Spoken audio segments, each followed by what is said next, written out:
ನಮಸ್ಕಾರ ಸ್ನೇಹಿತರೆ, ವೀಣಾ ಅಡುಗೆಗೆ ಸ್ವಾಗತ. ಬೆಳಗ್ಗೆ ತಿಂಡಿಗೆ ಹಾಗೆ ಪಾರ್ಟಿಗಳಿಗೆ ತುಂಬ ಸುಲಭವಾಗಿ ತುಂಬ ಟೇಸ್ಟ್ ಆಗಿರೋಂಥ ಬಟಾಣಿ ಪಲಾವನ್ನ ಮಾಡ್ಕೋಬೋದು. ತುಂಬ ರುಚಿಯಾಗಿರುತ್ತೆ. ಯಾವುದೇ ಜಾಸ್ತಿ ಮಸಾಲೆ ಇಲ್ದೇ ಮನೆಯಲ್ಲಿ ಈಸಿಯಾಗಿ ಮಾಡ್ಕೋಬೋದು. ಹೇಗೆ ಮಾಡೋದು ಅಂತ ನೋಡ್ಕೊಳ್ಳೋಣ. ಮೊದಲು ಗ್ಯಾಸ್ ಆನ್ ಮಾಡಿ ಒಂದು ಪ್ಯಾನ್ ಇಟ್ಕೊಂಡಿದ್ದೀನಿ. 2 ಟೇಬಲ್ ಸ್ಪೂನಷ್ಟು ಎಣ್ಣೆ ಹಾಕ್ಕೊಳ್ತಾ ಇದ್ದೀನಿ. ಎಣ್ಣೆ ಎಲ್ಲ ಚೆನ್ನಾಗಿ ಬಿಸಿ ಆದಮೇಲೆ ಇದಕ್ಕೆ ಸ್ವಲ್ಪ ಜೀರಿಗೆ, ಹಾಗೆ ಸೋಂಪು ಕಾಳು, ಹಾಗೆ ಸ್ವಲ್ಪ ಸ್ಪೈಸಸ್ನ ಹಾಕ್ಕೊಳ್ತಾ ಇದ್ದೀನಿ. ಹಾಗೆ ಸ್ವಲ್ಪ ಗೋಡಂಬಿ ಹಾಕ್ಕೊಂಡಿದ್ದೀನಿ. ಮನೇಲಿ ಯಾವುದಿರುತ್ತೋ ಅದನ್ನೇ ಪದಾರ್ಥಗಳನ್ನ ಹಾಕೋಬೋದು ಮಸಾಲೆಗೆ. ಹಾಗೆ 2 ಈರುಳ್ಳಿನ ಹಾಕ್ಕೊಂಡು 2 ಹಸಿಮೆಣಸಿನ್ಕಾಯಿನ ಸೀಳ್ಬಿಟ್ಟು ಹಾಕ್ಕೊಂಡಿದ್ದೀನಿ ಒಗ್ಗರಣೆಗೆ. ಚೆನ್ನಾಗಿ ಇದನ್ನು ಹುರ್ಕೋಬೇಕು. ಈರುಳ್ಳಿಯಲ್ಲೆಲ್ಲ ಸ್ವಲ್ಪ ಕೆಂಪಗಾಗೋವರೆಗೂ, ಹಸಿ ವಾಸನೆ ಎಲ್ಲ ಹೋಗೋವರೆಗೂ ಚೆನ್ನಾಗಿ ಇದನ್ನು ಹುರ್ಕೊಂಬಿಡೋಣ. ಒಂದು ಪ್ಲೇಟ್ ಮುಚ್ಚಿಬಿಟ್ಟು ಈಗ ಇದಕ್ಕೆ ಒಂದು ಹಣ್ಣಾಗಿರೋವಂಥ ಟೊಮೊಟೊನ ಚಿಕ್ಕದಾಗಿ ಕಟ್ ಮಾಡಿ ಹಾಕ್ಕೊಂಡು ಇದನ್ನು ಚೆನ್ನಾಗಿ ಹುರ್ಕೋಬೇಕು. ಟೊಮೊಟೊ ಸ್ವಲ್ಪ ಮೆತ್ತಗಾಗೋವರೆಗೂ ಇದನ್ನು ಹುರ್ಕೊಂಬಿಡೋಣ. ಸ್ವಲ್ಪ ಮೆಂತ್ಯ ಸೊಪ್ಪನ್ನ ಹಾಕ್ಕೊಳ್ತಾ ಇದ್ದೀನಿ. ಹಾಗೆ ಸ್ವಲ್ಪ ಪುದೀನ ಸೊಪ್ಪನ್ನ ಹಾಕ್ಕೊಳ್ಳೋಣ. ಇದನ್ನು ಅಷ್ಟೇ ಚೆನ್ನಾಗೆಲ್ಲನೂ ಹುರ್ಕೋಬೇಕು.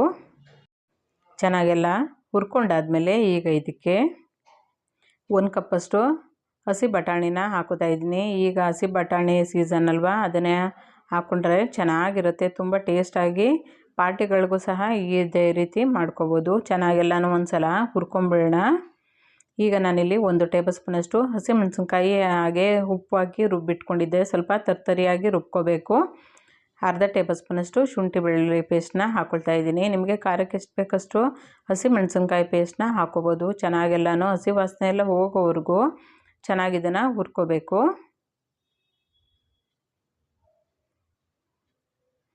ಹಾಗೆ ಒಂದು ಪ್ಲೇಟ್ ಮುಚ್ಚಿ ಹಾಗೆ ಬಟಾಣಿ ಸ್ವಲ್ಪ ಬೇಯೋದಕ್ಕೆ ಬಿಡೋಣ. ನಾನಿಲ್ಲಿ ಈ ಲೋಟದಲ್ಲಿ 1 ಲೋಟದಷ್ಟು ಬಾಸ್ಮತಿ ಅಕ್ಕಿನ ತೊಗೊಂಡಿದ್ದೀನಿ. ನೀವು ಬಾಸ್ಮತಿ ಅಕ್ಕಿ ಇದ್ದರೆ ಅದನ್ನೇ ಹಾಕೋಬೋದು. ಹಾಗೆ ಮನೇಲಿ ಯಾವುದು ಊಟಕ್ಕೆ ಉಪಯೋಗಿಸ್ತೀರೋ ಅದೇ ಅಕ್ಕಿನ ಬಳಸ್ಕೋಬೋದು. ಇದನ್ನು ಚೆನ್ನಾಗಿ ತೊಳ್ಕೊಂಡಿದ್ದೀನಿ 1-2 ಸಾರಿ. ಈಗ ಇದನ್ನು ಹಾಕೋತಾ ಇದ್ದೀನಿ. ಸ್ವಲ್ಪ ಒಗ್ಗರಣೆಯಲ್ಲಿ ಚೆನ್ನಾಗಿ ಬಾಡಿಸ್ಕೋಬೇಕು. ಎಲ್ಲ ನಿಧಾನವಾಗಿ ಮಿಕ್ಸ್ ಮಾಡ್ಕೊಳ್ಳೋಣ. ಈಗ ಇದಕ್ಕೆ ನೀರನ್ನ ಹಾಕೋಬೇಕು. 1 ಲೋಟದಷ್ಟು ಅಕ್ಕಿ ತೊಗೊಂಡಿದ್ದೀನಲ್ಲ, 2 ಲೋಟದಷ್ಟು ನೀರನ್ನ ಹಾಕೋಬೇಕು. ಚೆನ್ನಾಗಿ ಉದ್ರುದ್ರಾಗಿ ಬರುತ್ತೆ. ಇದಕ್ಕೆ ಚಿಕ್ಕದಾಗಿ ಕಟ್ ಮಾಡಿರೋಂಥ ಕೊತ್ತಂಬರಿ ಸೊಪ್ಪನ್ನ ಹಾಕೊಳ್ಳೋಣ. ಎಲ್ಲನೂ ಒಂದು ಸಲ ಮಿಕ್ಸ್ ಮಾಡ್ಕೋಬೇಕು. ಹಾಗೆ ರುಚಿಗೆ ತಕ್ಕಷ್ಟು ಕಲ್ಲುಪ್ಪನ್ನ ಹಾಕ್ಕೊಳ್ಳೋಣ. ಹಾಗೆ ಸ್ವಲ್ಪ 1/4 ಲೋಟದಷ್ಟು ಹಾಲನ್ನ ಹಾಕೋತಾ ಇದ್ದೀನಿ. ಹಾಲು ಹಾಕೋದ್ರಿಂದ ಪಲಾವು ಹಾಗೆ ಬೆಳ್ಳಗೆ ಬರುತ್ತೆ. ತುಂಬ ಚೆನ್ನಾಗಿ ಟೇಸ್ಟಾಗೂ ಇರುತ್ತೆ. ಚೆನ್ನಾಗೆಲ್ಲನೂ ಒಂದು ಸಲ ಮಿಕ್ಸ್ ಮಾಡಿಕೊಂಡು ಕುದಿಸ್ಕೋಬೇಕು.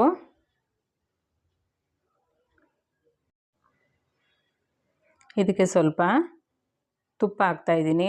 ಅರ್ಧ ಟೇಬಲ್ ಸ್ಪೂನಷ್ಟು ಹಾಕ್ಕೊಂಡ್ರೆ ಸಾಕಾಗುತ್ತೆ. ಚೆನ್ನಾಗೆಲ್ಲನೂ ಒಂದು ಸಲ ಮಿಕ್ಸ್ ಮಾಡ್ಕೋಬೇಕು.